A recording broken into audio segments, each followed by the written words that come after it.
This is Rock and Roll Grad School with your hosts, Heidi Hedquist and Luke Poling. They're all out of love. They're so lost without you. Hello, kiddies. We are going to have a real good time together. Although it's a sad occasion, I think it's also a happy occasion. True. Would you agree with that? Yeah, I guess. Bittersweet. Bittersweet, yes. So, former guest on the program, Screamin Scott Simon from Sha Na Na, has unfortunately passed away. Yes. Um, he was gracious enough to give us some of his time to Yes. speak with us, share with us his memories of being in the film Grease, the making of the film, hmm and he also wrote, what was the song? Was it Sandy that he wrote? I think it was. Yes, because he also discussed Olivia Newton-John, who at the time had somewhat recently passed away as well. Um, Correct. Wow. and We're really bringing it down. I know, but we're bringing this up because he was a really fun guy to talk to. Yes. And like super great memories and really Yeah, fun and stories just of, it's hard to feel really sad after listening to his stories of his life and his various events because he did a lot of really cool stuff. very, very cool stuff. So we want to replay this as a thank you and Vayos con Dios. Um, now, this could turn into a monologue of Spalding Gray length, Yes. but you went back to Vegas to see the U2 film after going to Vegas to see U2. Yes. How was the film? It was excellent. Okay. It was so good. Um, it Were was you not, reduced to tears? I was, but not as epically so as Well, the first obviously, time. Larry Mullen Jr., thanks for listening, was not Yes. there. No, So, he was not. None of them were there, but they did an excellent job of making it seem as though perhaps they could have been. I mean, the technology was quite good. mhm. Surprise, surprise. No, it was really, I was so glad we went. I was able to take our good friend Nikki, who was not there the first time, who is quite the connoisseur of all things music and Yeah, technical, and not a big fan of the band. Um, but but a just, fan of music in but general, I I think mean, we could say. but yes, a fan of music, an innovator of music, Yes, certainly. a legend himself. And he was blown away. So that was a really wonderful experience to see it with someone like that. And it is absolutely worth seeing. If you have not been, if you have been, it's great to go relive it again. I was not in the film, and that was okay. Our crowded house moment was not in the film. I'm sorry. Um, there were parts that were a bit odd to me though, having been to the show, because Mm, it is not an exact replica of the show. So right. there are moments where they change the perspective of when you suddenly are no longer watching the show from the audience, you are suddenly behind the stage. Mm, So you're behind the band and you're like, wow, why is this happening now? right.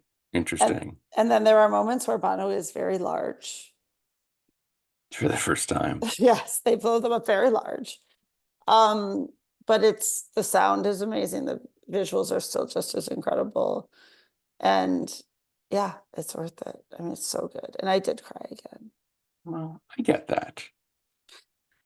But they did, Um, yeah, they did. It was good. It was so good.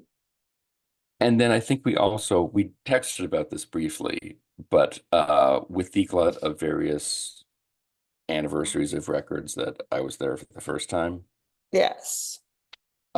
this new Weezer box set. Yes. I thought I sent that to you. I don't And think now so. you've sent it to I me. thought I I don't sent it know. to It's fine. you. This is what we do. All right. Did you know Van Dyke Parks worked with you too? I thought of Yeah. you. I almost Oh. texted you when I realized the time change. I was like, Yeah. wow. That would have been amazing if I got up in the morning and was like, Mhm. I don't keep my phone next to the bed But it's probably good because you for that get reason text alone. messages from me from all hours. Exactly. Um, Uh, Although in the version actually that they put in the film, Mhm. Van Dyke Parks was not featured very heavily Mhm. because they went into some Velvet Underground. Not mad. I know it was so fantastic, Yeah, but you wouldn't have got to say your big line. So this is true. But this Weezer box set, 30th anniversary of the Blue Album, mhm. the super, super deluxe, which is now how everything is done, the various tiers of this. The super, super deluxe, I think there's 100 of them, come with a card signed by the band. The entire thing is wrapped up in a blue sweater. And of course, the only way to get to the music contained therein is to pull the thread as you walk away. Right. And I've been trying to think Would of, you do it? oh, See, this is the problem. so here's the thing. I have the Velvet Underground Peel Slowly and See box set, Mhm. Bragg, I know. um, which has the peelable banana. Right, which I'm just gonna gross me out. So right. Right. Even that, I peeled it back halfway and was like, no, I can't do it, and put it Mhm. back. I just Mhm. confirmed there was the neon pink banana underneath. Uh, and I was thinking about, I feel like it's one of those things where it's like, if you have the money to throw down on this, you also probably have the money to get another copy. It's But if not as there's, rare. I know. But if there's 100 of them and you unravel yours, suddenly there's down to 99. Right. So essentially, you're giving other people more money. Right. And I was trying to think of other cool box sets or ways of distributing music that is a little more unique and memorable. And the only two I could come up with was the Wu-Tang record, Mhm. where there's only the one that they sold to the Pharma Bro. Right. And I think we discussed this before, but in the contract saying that the only way um, that the Wu-Tang could steal it back if they were accompanied by Bill Murray when Right. they accomplished the heist. The other one was the Flaming Lips had I think it was New Music on a jump drive that was inside a life-size gummy skull Mhm. that you either had to eat or slice open. And again, I mean, would you, could you, do you realize? exactly, this is what I'm Mhm. saying. I know. I don't know. I don't know. And I don't know how limited it was. Like they're And not how making that badly thing. do you really want to listen to it? They're not making that to be consumed Right. or quality gumminess is Well, not right. their end goal. Right. And and stuff like that, I can't decide if I think it's like, I mean, I think it's super cool, but I don't know that I want to have to make the choice. I don't think I want Mm, it. right. I I don't mean, want to have the thread in my hand of that sweater because I see. I will pull it. Not You because would but I'll be pissed that I did, that you did, right. but I will want to pull it. Well, buy two of them, open up one, That's what I would and do. then you've increased the volume of the one that's not opened. I would do that if I had the ability to buy two of them, but if there's Right. only 100, what are the odds that someone's going to let me buy two? Rivers, if you're listening to the show, huge fan of your work. Thank you for your support.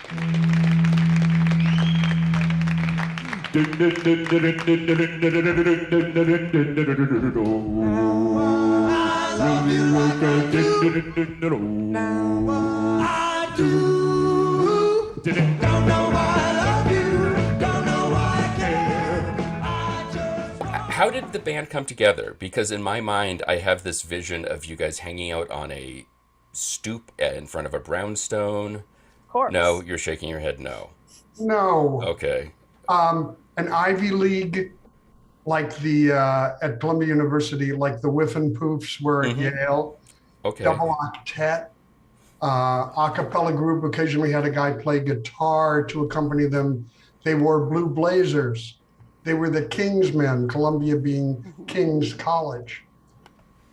And trivia was invented by their first manager, Ed Goodgold, along with Dan Karlinski, and he had them sing Little Darlin' at a trivia contest in 1967. And then it slowly graduated to doing a whole show choreographed. The older brother of the president of the Kingsmen, George Leonard, had this idea. And it's very modern. The past is always the father of the present. Mm-hmm. He had this idea that the tension on the Columbia campus in 1969 was caused because the jocks who lived in Fraternity Row and had crew cuts, and the pukes who lived in two-bedroom apartments on the Upper West Side while they went to Columbia, the hippies, could come together at an event where they both went back in their closet and embraced their communal love for the music they grew up with, and that we should find our communality, not constantly aggravate our differences. And it's the same story today, but it was purely a campus event, the glory that was Grease, long before there was a show called Grease. And then there was a night show at the end of that June-May school year, the glory that was Grease. Grease Under the Stars. This was at Low Library. And then they went and played at Steve Paul's Scene, which was the scene. Jimi Hendrix, Janis Joplin. And Hendrix embraced the band because it was his music. He was 25 years old. Yeah. He was the real 50s, 60s. That was his high school music. Sure. So he insisted that the band go on at Woodstock before he would go on last. And they went on at 6 a.m. on the last morning. And that minute and 26 seconds of At the Hop became a calling card for a band that didn't have it was a show. There was even my brother-in-law, one of my brothers-in-law, said, I just read a thing that Sha Na Na at Woodstock was the beginning of the MAGA looking back experience because nostalgia and glory of the days of yore, that the good stuff had already passed us by and we needed to make rock and roll great again. But we don't take any credit for MAGA. I'm just saying that. None. Yeah, completely fair. Yeah. So how did you get involved? Were you part of the original group, the Kingsmen? I wasn't, actually. I was a student at Columbia with a blues band. While they were at Woodstock, we were at the Cafe Bazaar on West 3rd Street playing 7 nights a week, 9 to 1. Although on the weekend it'd be 9 to 4 with a second band, the Musonic Plague from New Jersey. Amazing. And the moon landing and Woodstock and all of that. So these guys who were preppy a cappella glee club were at Woodstock, and we're in the trenches at the Cafe Bazaar. In any case, the original piano player, my friend Joe Whitkin, was graduating in April of 1970. Now this is after the Woodstock show and the movie, and leaving the group to go to medical school. These are Ivy League guys. Yeah. And they put a note in the Columbia Spectator daily newspaper looking for a guitarist because Henry Gross was leaving, having seen Jimi Hendrix at Woodstock. Henry, the youngest performer at Woodstock, 17 years old, and the only non-Columbia original guy. He went to Brooklyn College. Come on, Henry. Amateur. In any case, that he saw Hendrix and realized he needed to pursue his musical dream and was leaving the group at the same time his buddy from Brooklyn, Joe Whitkin, was leaving. I auditioned and I got a job with the band that got its name from Get a Job, Sha Na Na. Yeah. And joined in April of 70, and that was my debut with the band. So you were really thrown into the deep end. Say it again. You were really thrown into the deep end because you guys were playing the Fillmore at that point. Well, I'd had enough time with the Royal Pythons to be a hardworking musician, and I had done theater in high school, so it was a combination of theatrical rock. But we even the Pythons celebrated oldies and blues. And as far as, sure, you know, if you're a performer pursuing, I was graduating college with a double minor in music and English literature. So Hand in hand. what was I going to do with that degree? So I got a job, and I wanted to be. And as the band turned over people over the years, people would leave to go to grad school or whatever. If you look up Sha Na Na's alumni, we have the most graduate degrees of any group in the history of rock and roll. All these guys are doctors, lawyers, professors, the original guys. And they would be replaced by guys who wanted to make music their career. So by the time we got to the TV show, it was 12 down to 10. And the last iteration of the band was 7 on stage. Okay, that's a big band, even at 7. Even at 7, but you know, a guitar player, a bass player, a drummer, a piano player, a sax player, and a couple of singers. Yeah, that's for a doo-wop group, you need at least 4 voices. True. Good point. That's amazing. Well, and I used to watch the TV show religiously.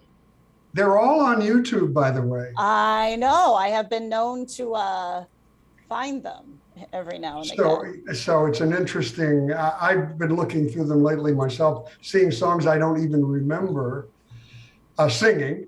And there's also this thing that in the 4th season, our guitar player, Dirty Dan McBride, kind of dropped out. And we were going to the season without a lead guitar player. So when it comes to guitar lead, I was not a real guitar player, could mime guitar leads, and was seen playing solos that we had a studio guy who came on the road with us, Glenn Jordan, play, but he was never on camera. We had no guitar player on camera unless one of us stood in. So as you're looking through that season 4, Heidi, yes, I'm gonna look watch my left hand. Oh, I can't wait. That's what I'm gonna do when we hang up.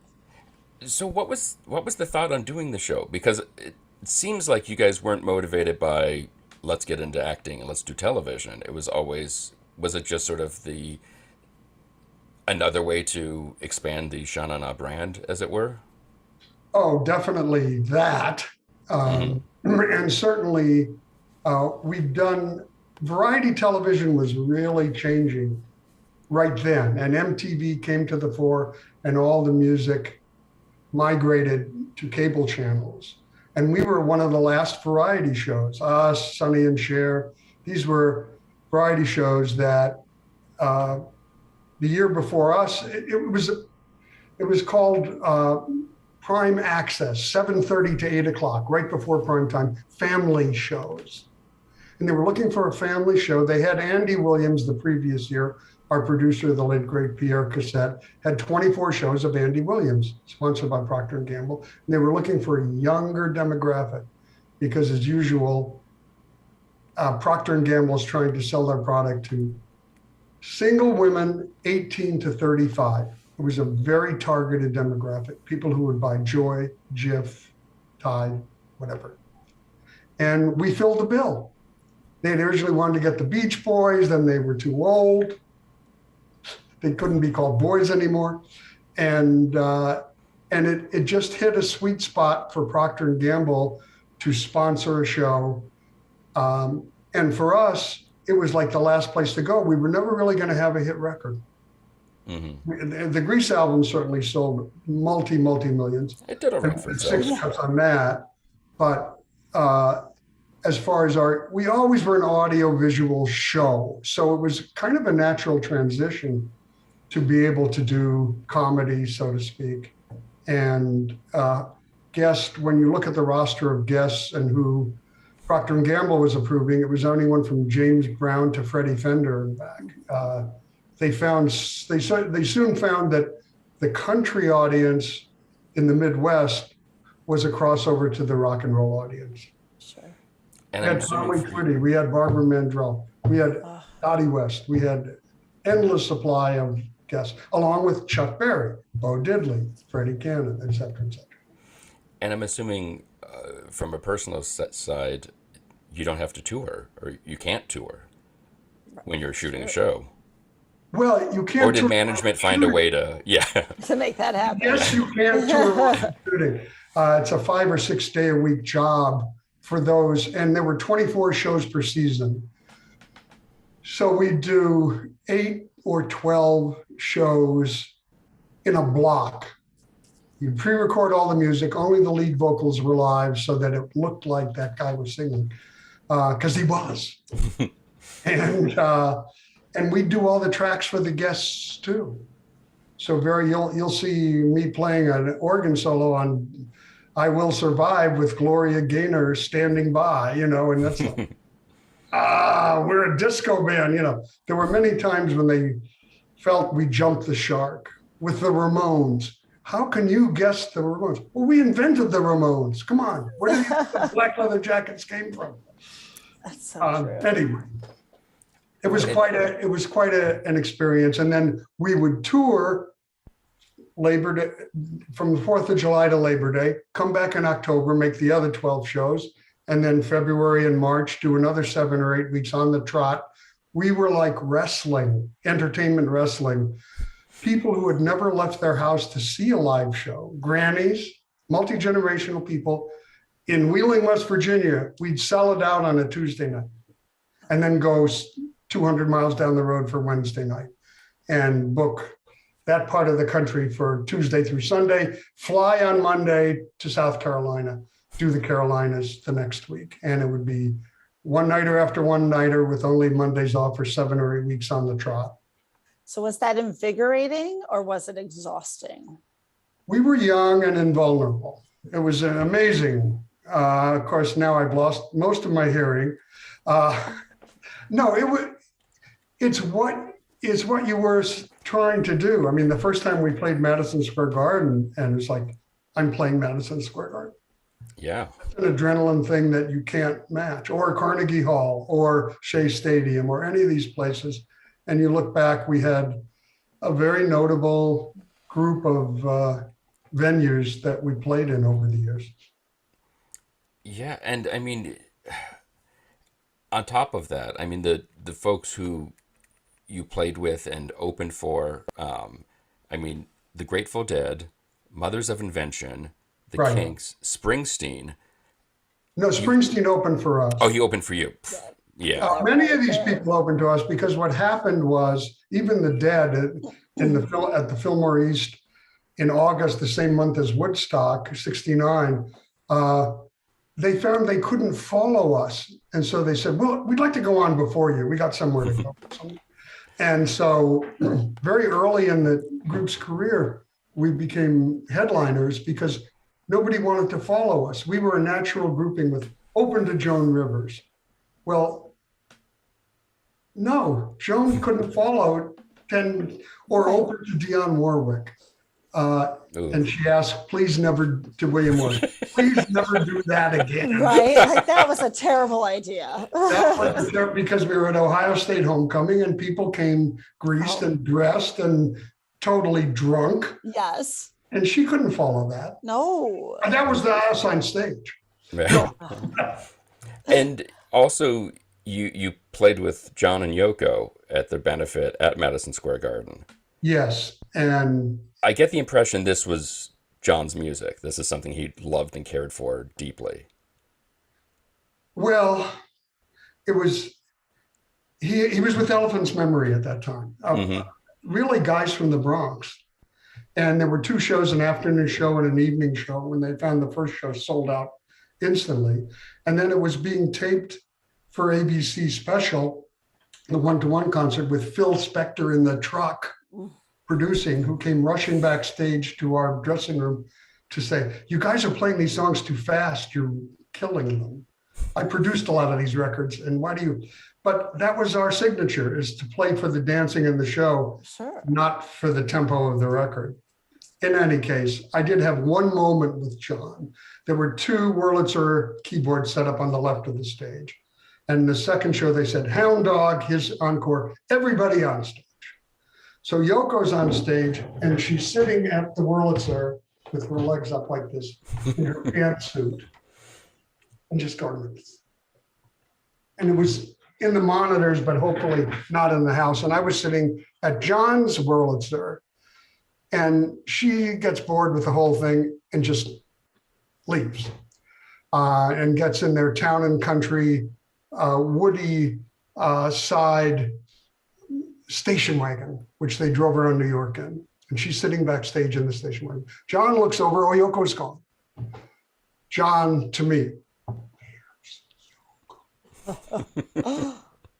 And I went, get out of here. Takes off his guitar, walks off. The music's still going on. There's no John and Yoko. The show's over, but nobody knows it. But the guys on stage who look around and go, how do we end this thing? And Right. figured out how to end it. Oh my God. But we appreciated being involved in that event and the feeling that he understood that our roots in rock and roll and his were not that different. You listen to Meet the Beatles, it's an oldies album.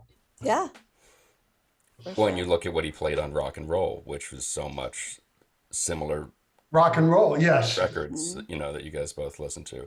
absolutely. And then, of course, probably your best known appearance and the one that my 8-year-old gets very excited for, Grease. I'm sorry, which one? What? Your appearance in Grease, my 8-year-old, big fan. Yes. Oh, as Johnny Casino and the Gamblers. Yeah. Yes, The and I've Gamblers, been yes. corrected that it's not actually Sha Na Na. It's another band. They're being played by Sha Na Na. That is correct. We were billed. We didn't get individual billing. Our billing is Sha Na Na. But fortunately, I was able to get my name onto the screen by co-writing Sandy. Sandy for John Travolta. How did that come about? Because, I mean, the film's a musical. It's Yes. lousy with songs. I know, but Well, there Well, were no four songs. shame, no. There were 4 songs in the movie that were not in the musical. And all the songs in the musical were like Born to Hand Jive. It's just hand jive reworked. right. And most of these songs were like oldies pastiche, not to take anything away from the guys that wrote it. On the one hand, on the other hand, there really wasn't a hit record in there. And here's Olivia Newton-John and her producer coming in, John Farrar for you who speak English. He's Australian. And he had written Hopelessly Devoted for her as her point number. And then You're the One That I Want as the big ending number. And these were new tunes. They were not in the book show. The opening Frankie Valli song written by Barry Mann, the Bee Gees, not Barry Mann, Barry Gibb. Grease is the Word, a disco song. Somehow it worked. And that was not in the book show. And then John Travolta had been in the book show as Duty when he was an emancipated teen in New Jersey. He was in the Broadway show. That was his first professional gig. So he knew that the song for Danny was sung by Barry Bostwick in the Broadway show. I'm all alone at the drive-in alley, and was played for laughs. It was not, and she's singing Hopelessly Devoted and he's singing some, so he put the word out, and it literally, as we're recording our songs, I see this thing in the LA Times saying, John Travolta looking for a song. And just sat down and wrote, stranded at the drive-in, branded a pool. What will they say Monday at school? And Louis St. Louis, who was the musical director, was sitting on the piano bench with me while we were recording our songs.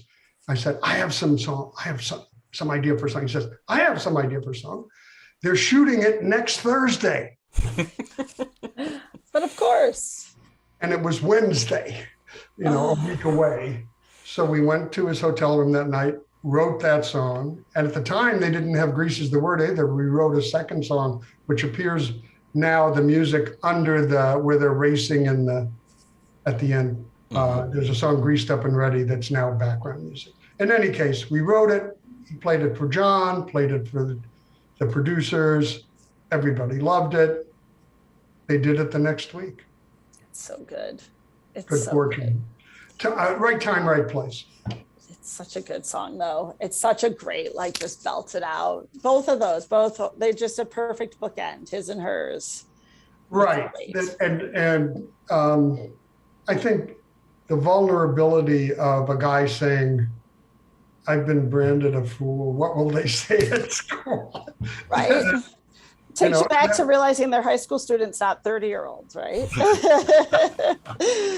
Well, and somebody made a point the other day when Olivia passed away very recently, and I did a couple of interviews, and somebody said, a guy who writes for Goldmine magazine, Warren Kurtz, said, she was the same age as the guys in Sha Na Na, but she pulled off being a teenager, which means she was 29 years old when the movie was made. But let's be honest, she could pull off being a teenager right up to the end. I mean, she's just stunningly, just everything that effervesced from her was youthful and amazing. Yes, youthful and hopeful, facing a situation which, Yeah. none of us have to face. But we worked with her again at the Flamingo Hilton, where she had her own show, and then we played a VIP show for her foundation and she came upstairs and then welcomed everybody and took pictures with us and stuff like that. But she never really knew who we were. Wow. We were just some guys, I knew John Farah because he played guitar on Sandy. He had been in the Shadows. He had his whole musical career as a guitarist before he became her producer and songwriter. Great guy, very humble and very giving. What do you remember about that shoot at the dance-off? It was really hot. Sounds about right. Movie lighting indoors in the middle of the summer at Huntington High School. And the fact that every member of the cast was in that scene. Yeah. Which is remarkable if you think of a cast of 160, 120 dancers, 20 principal dancers, all the stars, and Sid Caesar and all these people. So they were mostly concerned with getting the dancing and getting the plot moving along, where he winds up with Cha-Cha, she winds up out the door, and that it moves along the plot also. So they had to get that. What they did with us was, you play the songs and we'll put you in a shot or two. And that's about what they did. But who can complain when we had 6 cuts on a multi platinum? Well, and even with that, I mean, I think even like Luke's youngest, you stand out. You didn't just sort of play. I mean, everybody knows who Johnny Casino and the Gamblers are from that movie. Anyone who loves the movie. You weren't just shuffled along. You're still. Well, I'm glad to hear that, because I sang "Rock and Roll Is Here to Stay" and did not appear in one frame. Oof, wow. So can't win them all. We're soundtrack. Yes. Yeah, we're soundtrack for the dancers, and that's what they were shooting, and that's what they had to do. So they'd fit us in here and there, but between the Woodstock movie and the Grease movie and the TV show, our success was always about audiovisual and had nothing to do with hit records on the radio.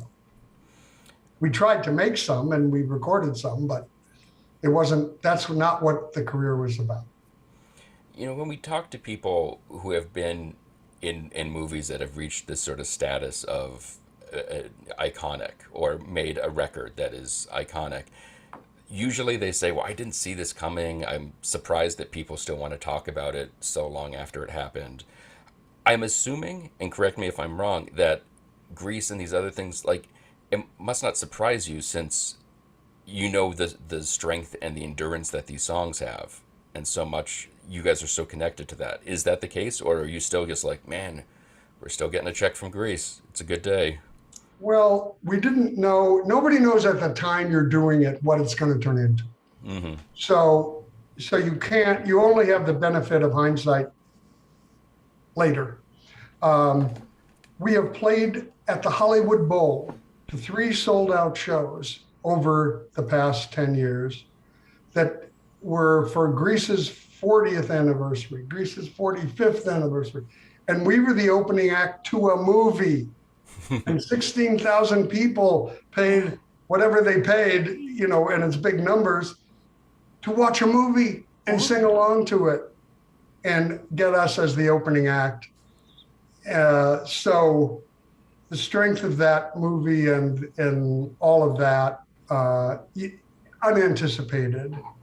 But certainly the idea that our target audience when we began was kind of college kids and Woodstock hippies and us, people who were, it wasn't really our music. It was really people who graduated high school in 1957, who by 1969 were 30 years old. Yeah. Mm-hmm.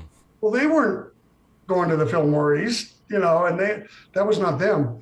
And yet the stars of rock and roll at that time, whether it was the Grateful Dead or Jimi Hendrix or Janis Joplin, yes, they were 30. They were 27, the magic death number for some of those people, but they were in their late 20s.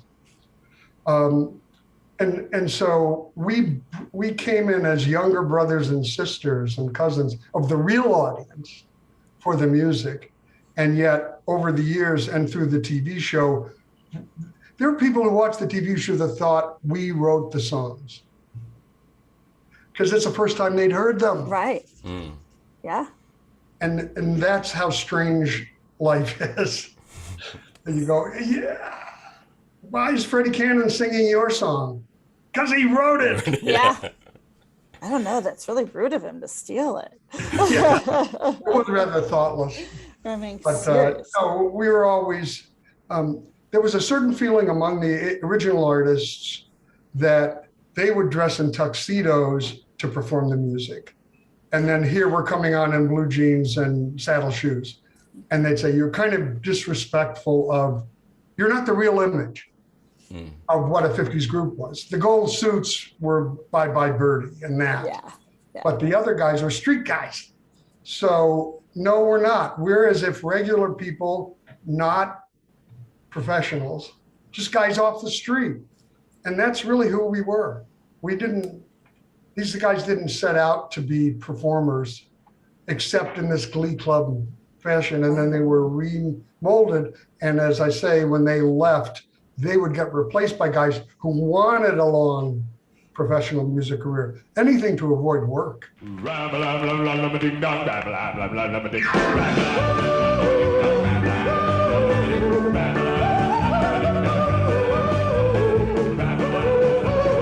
more information, you can follow the group on Facebook, or if you're looking for CDs, photos, video, a whole bunch of stuff, check out their website, shanana.com. Rock and Roll Grad School is produced by the Professional Production Company. Please be sure to rate and review us on Apple Podcasts, because your impassioned review is just as honest as us standing backstage waiting to come back on for the encore. For more information, you can check out our website, rockandrollgradschool.com. And like everyone else, we're on Facebook, Twitter, and Instagram. Today's show was recorded and produced by Heidi Hegquist and myself from our world headquarters located on the second floor of the professional office building, centrally located downtown.